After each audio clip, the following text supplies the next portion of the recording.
Assalamualaikum warahmatullahi wabarakatuh. Di sini saya akan mempresentasikan terkait dengan minyak atsiri dari bunga melati. Sebelumnya, perkenalkan anggota kelompok kami. Yang pertama, saya sendiri, Yunia Sayekti, NIM D500.847. Yang kedua, Ayu Kurniawati, NIM D500.848. Dan Aulia Eko Purwanti, NIM D500.894. Yang pertama ada sumber tanaman. Tanaman melati mempunyai nama latin Jasminum sp. yang termasuk ke dalam famili Oleaceae. Tanaman melati penghasil minyak atsiri biasa dikenal dengan nama jasmine oil. Selain itu, bunga melati juga dimanfaatkan ke dalam industri teh, bunga tabur, seni dekorasi, dan aromaterapi. Berbagai jenis tanaman melati mudah dibudidayakan sebagai tanaman pekarangan maupun perkebunan di Indonesia, terutama jenis Jasminum sambac dan Jasminum officinale. Spesies tanaman melati yang digunakan sebagai sumber minyak melati adalah Jasminum officinale di Perancis, Jasminum grandiflorum L di Italia, serta Jasminum auriculatum, Jasminum sambac, Jasminum augustifolium, Jasminum officinale, dan Jasminum pubescens di India.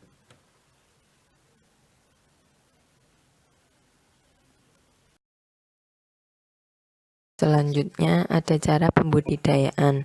Tentunya ada syarat tumbuh tanaman melati, yaitu tanaman melati umumnya tumbuh subur pada jenis tanah potsolik merah kuning atau PMK, latosol, dan andosol dengan pH 5-7. Tanaman melati dapat tumbuh dan berproduksi dengan baik di dataran rendah sampai dataran tinggi pada ketinggian 10-1600 meter di atas permukaan laut. Untuk curah hujan 112-119 mm per bulan dengan 6-9 hari hujan per bulan, serta mempunyai iklim dengan 2-3 bulan kering dan 5-6 bulan basah. Yang terakhir, suhu udara siang hari 28-36 derajat Celcius dan suhu udara malam hari 24-30 derajat Celcius. Kelembapan udara yang cocok untuk budidaya tanaman ini 50-80%. Setelah syarat tumbuh tanaman, selanjutnya ada pembibitan. Di dalam pembibitan ada teknik penyemaian benih. Dengan cara tancapkan tiap stek pada medium semai 10-15 cm atau sepertiga dari panjang stek. Kemudian tutup permukaan wadah persemaian dengan lembar plastik bening atau transparan agar udara tetap lembab. Setelah pembibitan ada cara penanaman. Yang pertama, sebulan sebelum tanam, bibit melati diadaptasikan dulu di sekitar kebun. Kemudian, lahan kebun yang siap ditanami diberi pupuk dasar terdiri atas 3 gram TSP ditambah 2 gram KCI per tanaman. Yang kedua, bibit melati dalam polybag disiram medium tumbuh dan akar-akarnya. Tiap lubang tanam ditanami 1 bibit melati. Yang ketiga, jarak tanam dapat bervariasi, tergantung pada bentuk kultur budidaya, kesuburan tanah, dan jenis melati yang ditanam. Untuk bentuk kultur perkebunan, jarak tanam umumnya adalah 1 x 1,5 meter, sedang variasi lainnya adalah 40 x 40 cm, 40 x 25 cm, dan 100 x 40 cm. Selanjutnya ada perawatan dan pemeliharaan. Yang pertama, untuk mengoptimalkan pertumbuhannya, tanaman perlu disirami setiap hari terutama pada awal pertumbuhan. Pengairan dilakukan secara kontinu hingga 1 bulan pertumbuhan tanaman melati pada lahan, pada pagi dan sore hari. Yang kedua, pemupukan dapat dilakukan secara rutin tiap 3 bulan dan lebih diutamakan ketika melakukan pemangkasan atau saat tanaman berbunga dan ketika tanaman sedang kurang sehat. Yang ketiga, Hindari cuaca terlalu panas dan suhu yang terlalu tinggi saat penyemalaman. Lakukan di pagi atau sore hari. Yang keempat, penyiangan terhadap gulma dan rumput-rumput liar harus secara rutin. Agar tanaman tidak perlu bersaing dengan tanaman-tanaman gulma, dapat mendapatkan nutrisi dari tanah dan sinar matahari, sehingga pertumbuhan setiap tanaman dapat lebih maksimal. Setelah perawatan dan pemeliharaan, tentunya ada panen dan pasca panen. Pemanenan dapat dilakukan hingga tanaman berumur 5-10 tahun dan dapat dilakukan pada sepanjang tahun selama berkali-kali. Pemanenan dilakukan dengan memetik bunga, sebaiknya dilakukan pada pagi atau sore hari saat matahari tidak terlalu panas dan cuaca tidak terlalu panas. Hasil panen dicapai pada 1-2 minggu awal, kemudian akan menurun dan meningkat kembali 2 bulan kemudian. Setiap tahun, masa berbunga tanaman melati dapat berlangsung hingga 3 bulan. Setelah dipetik atau dipanen, untuk mempertahankan bunga tetap segar dan tidak cepat layu, bunga dapat dihamparkan pada wadah beralas plastik dan disimpan pada suhu dingin antara 0-5 derajat Celcius. Selanjutnya ada pengelolaan hama dan penyakit tanaman. Serangan hama yang merusak tanaman melati adalah Hendecasis duplifasciali, Pulpita unionalis, Naucinogeometralis, Thrips sp, Pseudococcus longispinus, Fusarium sp, Gloesporum sp. Sedangkan penyakit yang dijumpai Pestalozzian dan rus atau cendawan karat. Untuk mengendalikan hama Pulpita unionalis pada tanaman melati, yaitu menggunakan ekstrak biji sirsak pada tingkat konsentrasi 10.000 ppm yang disemprotkan pada tanaman melati. Hal ini terlihat dari rendahnya populasi hama. Kandungan bunga melati. Di dalam bunga melati terdapat zat yang bersifat antibakteri dan antioksidan. Terdapat zat kimia seperti metil salisilat, bensil asetat, dan turunan alkohol seperti bensil alkohol, liaoindol, dan zezasmol. Berikut ini merupakan cara dan teknologi minyak atsiri dari bunga melati. Minyak atsiri dari bunga melati bisa didapatkan melalui beberapa cara. Yang pertama ada teknik ekstraksi pelarut menguap, lalu ada teknik enfleurasi, lalu ada supercritical fluid extraction karbon dioksida. Mengapa kali ini kita tidak melakukan dengan distilasi konvensional atau dengan uap? Karena destilasi konvensional ini bisa merusak struktur minyak atsiri yang terkandung dalam bunga karena uap panas yang dikempa pada proses destilasi. Kali ini kita akan membahas dua teknik, yaitu yang pertama teknik ekstraksi pelarut menguap dan teknik enfleurasi saja. Yang pertama ada teknik ekstraksi pelarut menguap. Teknik ini memanfaatkan pelarut menguap untuk memisahkan minyak dari jaringan tumbuhan. Digunakan teknik ini dikarenakan sifat dari pelarut menguap yang bertitik didih rendah sehingga mudah dipisahkan pada saat pemurnian. Berikut di samping merupakan diagram alir proses ekstraksi pelarut menguap. Yang pertama, masukkan bahan baku yang masih segar dan pelarut mudah menguap ke dalam ekstraktor. Lalu putar ekstraktor selama 20-60 menit. Pelarut akan berpenetrasi ke dalam jaringan bahan baku dan melarutkan minyak serta bahan non-volatil berupa resin, lilin, dan beberapa macam zat warna. Selanjutnya, pisahkan larutan hasil ekstraksi dari ampas.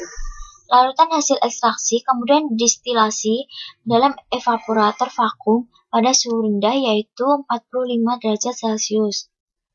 Larut akan menguap dan meninggalkan larutan semi padat berwarna merah kecoklatan yang disebut konkret. Konkret ini merupakan campuran dari minyak atsiri, lilin, dan resin.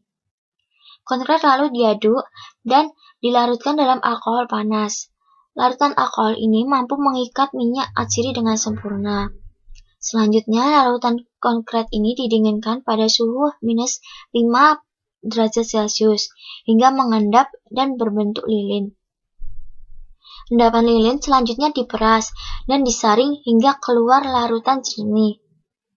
Larutan jernih hasil pemerasan selanjutnya didistilasi ulang untuk memisahkan minyak dengan alkohol yang mengikatnya.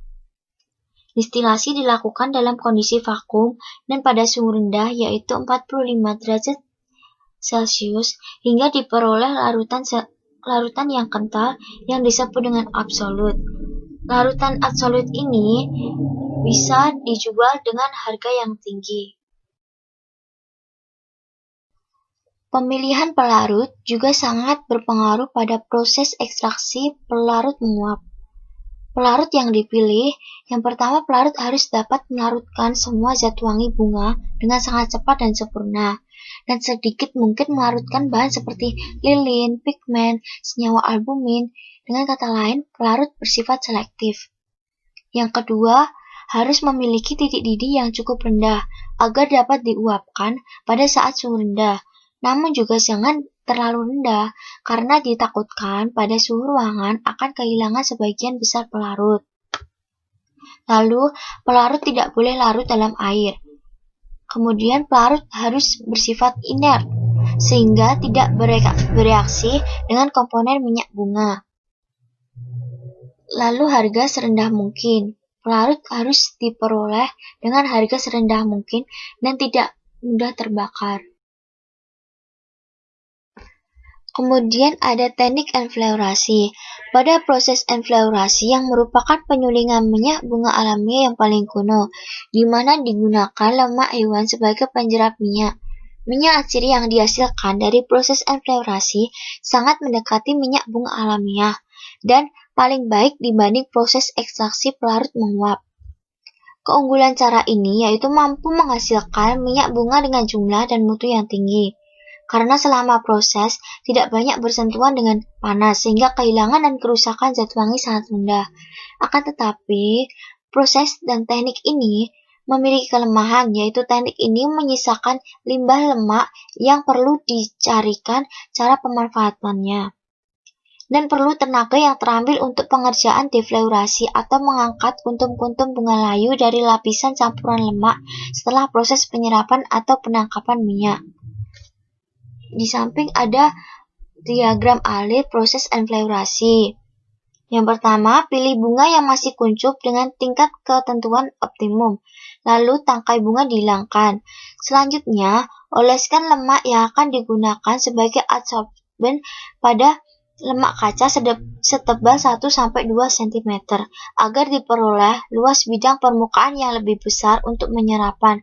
Lapisan lemak hendaknya diberi beberapa goresan.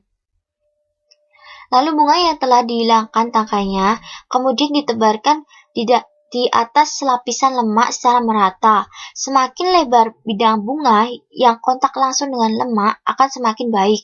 Selanjutnya, simpan lempengan kaca beserta lemak dan bunga dalam lemari atau rak tertutup. Setelah 24 jam, bunga lama akan diganti dengan bunga yang baru. Penggantian bunga perlu dilakukan secara hati-hati agar lemak yang terbawa sedikit mungkin. Pergantian bunga ini perlu dilakukan berulang-ulang sampai diperoleh minyak berkomponen kimia tinggi yang dicirikan dengan terciumnya aroma yang kuat. Lemak yang mengandung minyak disebut pomade. Pomade yang telah mengandung minyak bunga selanjutnya diangkat dari lapisan kaca dan ditampung dalam wadah dan dicampur dengan alkohol panas sampai larut dan diaduk agar homogen. Selanjutnya, simpan larutan pada suhu dingin agar lemak membeku dan mudah dipisahkan. Pemisahan lemak dilakukan dengan pemerasan dan penyaringan sampai larutan bebas lemak. Selanjutnya, larutan yang mengandung minyak dievaporasi pada suhu rendah sampai diperoleh absolut. Metode maserasi. Proses ini sangat menguntungkan dalam isolasi senyawa bahan alam, karena dengan perendaman sampel, tumbuhan akan mengalami pemecahan dinding dan membran sel akibat perbedaan tekanan antara di dalam dan di luar sel, sehingga metabolit sekunder yang ada dalam sitoplasma akan terlarut dalam pelarut. Metode kejut listrik. Metode alternatif di dalam meningkatkan laju difusi produk keluar dari jaringan tanaman pada saat ekstraksi. Medan listrik berkekuatan tinggi, dipaparkan pada jaringan yang mengakibatkan pecahnya membran jaringan tersebut. Kejut listrik dengan tekanan tinggi menyebabkan terjadinya modifikasi permukaan sel, di mana dengan pengamatan mikroskop elektron ditemukan adanya lubang pada dinding sel. Sedangkan pada sel yang tidak dialiri listrik, tidak ditemui hal ini. Teknologi produksi. Yang pertama adalah teknologi produksi dengan ekstraktor pelarut penguap. Alat yang digunakan adalah ekstraktor, evaporator konsentrat, dan absolute ice box, separator kaca, saringan, penampung, dan lemari pendingin. Yang kedua adalah teknologi produksi dengan perajatan enfleurasi. Chassis yang terbuat dari kaca. Chassis kaca disusun bertingkat, diusahakan terbebas dari sinar matahari dan udara bebas. Karena jika terganggu, dua hal di atas dapat menyebabkan kerusakan lemak dan terganggunya proses yang pada akhirnya gagal produksi.